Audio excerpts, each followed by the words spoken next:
fraud. Completely visible, with lying and spying for all. The Kate Daly Show starts now.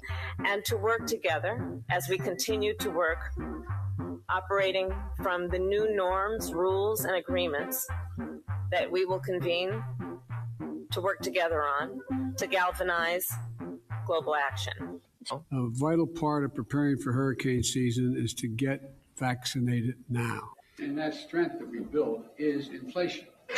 You exist in the context of all in which you live and what came before you.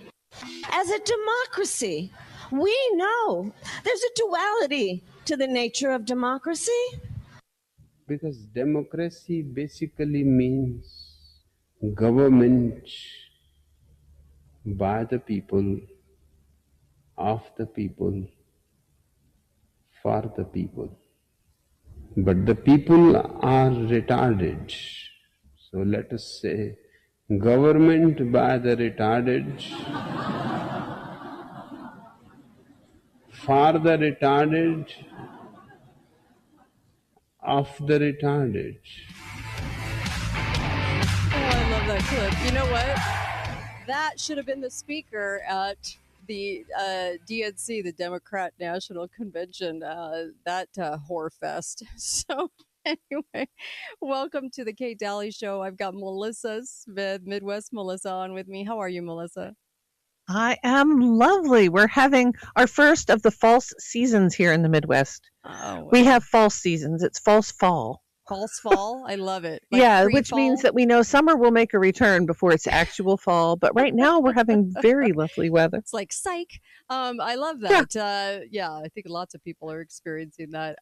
You know, there's so much to say. People check out the Kate Daly Show Facebook page because I put up a video of a man, and I said this in the first hour too, of a man that tries to walk an illegal in from Venezuela. Almost called them immigrant. They're just illegals. Okay, from Venezuela into the DNC, but he was stopped at every point because there was high security, a wall.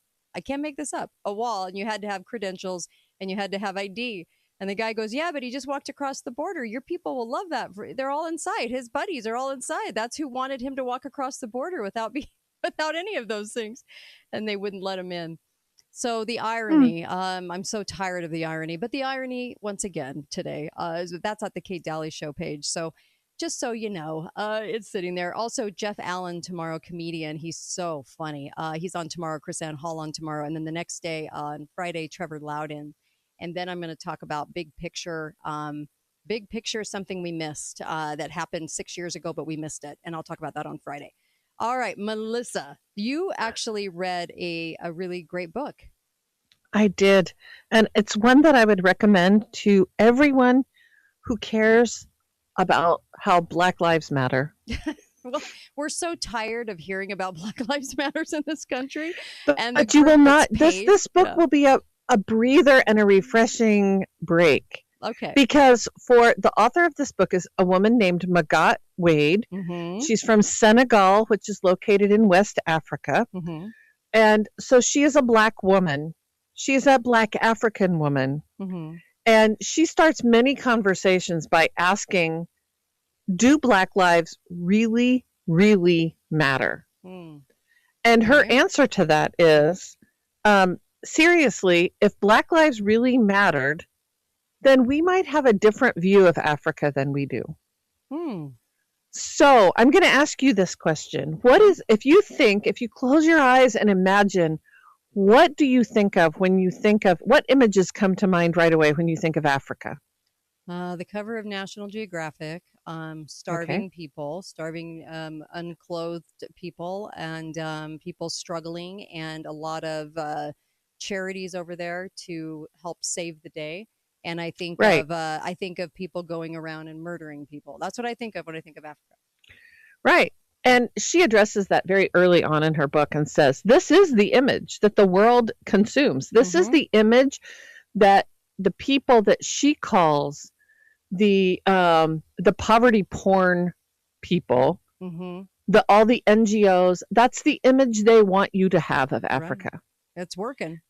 They want you to believe that Africans are all these horribly impoverished, starving people, the picture of a little child with their belly all Right. distended and flies walking on their face. Yeah. That's Africa. And she said, not only is that not accurate, not an accurate view of Africa, but she said it's beginning to erode and eat at the Africans themselves. She said people in Senegal have begun to believe that because they're poor, they really are inferior. And she said it breaks her heart and it crushes her soul to think about that.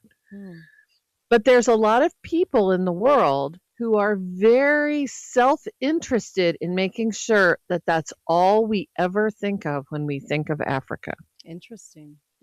Yeah. You're right, because I would actually venture to guess that if you did a man on the street interview right now, I would say 99% would say that, if not 100. Oh, yeah. I asked a Same friend view of as mine me. this afternoon, and that was exactly, she said, well, that's my view of Africa. Yeah. And I said, oh, it is mine too. So if I ask you the same question about Dubai or Singapore, would you say the same thing? No, I wouldn't. Why? Yeah, because we What's never the see difference? that. We don't see it. It's not marketed to us in that way, right? Well, both of those two countries have followed a different path. If you go back and look at Dubai's history, if you go back 20 years, Dubai was a little patch of sand that nothing much was going on. Yeah, right? right. But they made a shift in their mind that altered Dubai's history. If you look at Singapore, it's the same way. Yeah, There's these, great point.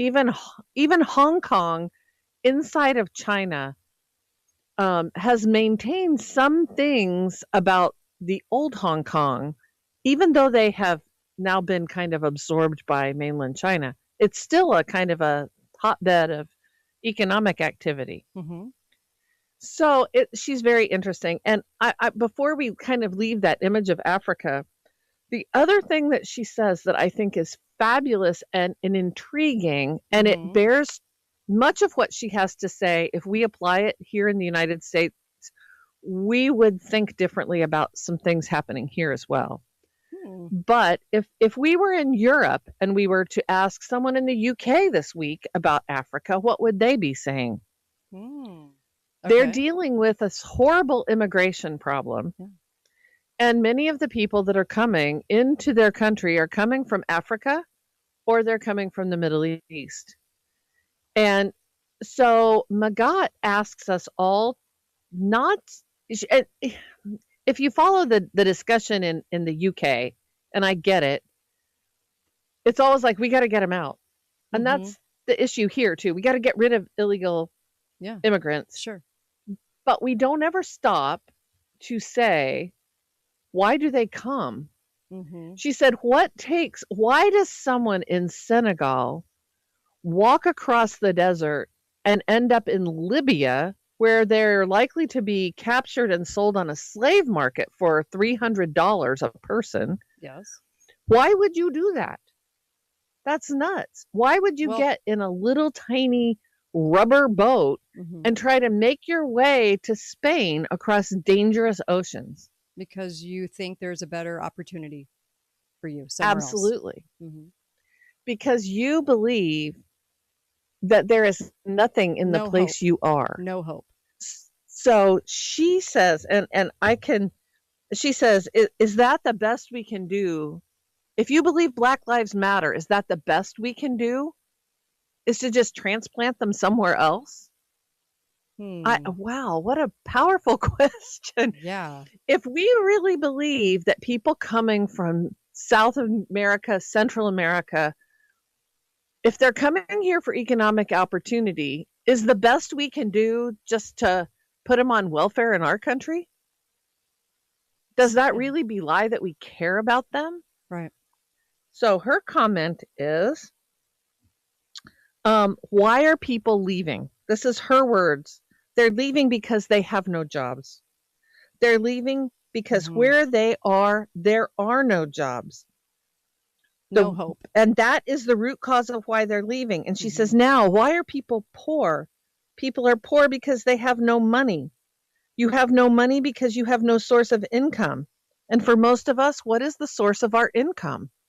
It's our job. So she says, where do jobs come from?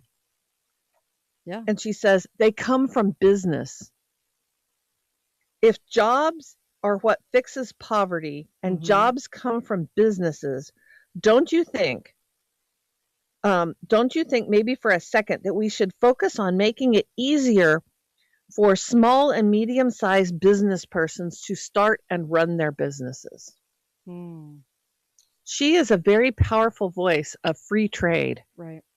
Right. And she says, until like some of the most impoverished countries in Africa are also find themselves on the World Bank. We know they're an authority about everything, but they're on the World Bank's list of the places in the world where it is most difficult to do business. Is there a connection? Yeah. Yeah.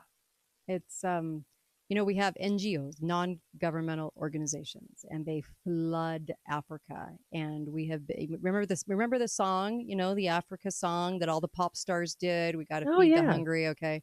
There's been a lot of money swept over in those NGOs. And it reminds me of Tom's Shoes. Tom's Shoes had a nice intention, and that was that you buy a pair of shoes here in America and they give a pair of shoes free down in South America and Central America to the poor. And people were saying, you're ruining us. You're ruining our cobblers. You're taking business from them. They have to make a living, and you're giving away free shoes to make people buy your shoes. And you're screwing us over. You're not helping anybody. And it totally reminds me of that story, because that's what we do in Africa. And so I love that you're talking about this. Well, and here's the other thing. The NGOs that pour money into Africa, who ends up with that money in their pockets? Yeah. Is it the people? It's not the people. And there was a huge, I don't know if everybody remembers this, but 8 years ago, there was 2016, there was a huge reveal on the annual meetings of the Clinton Global Initiative. And it was a bunch of charities over there, the Humana Charity, the Planet Aid, all these different charities. And they were just doing really secretive, horrible things to the African people. They had all kinds of plans for them. They were funneling money like a money laundromat, and just basically all in the name of charity.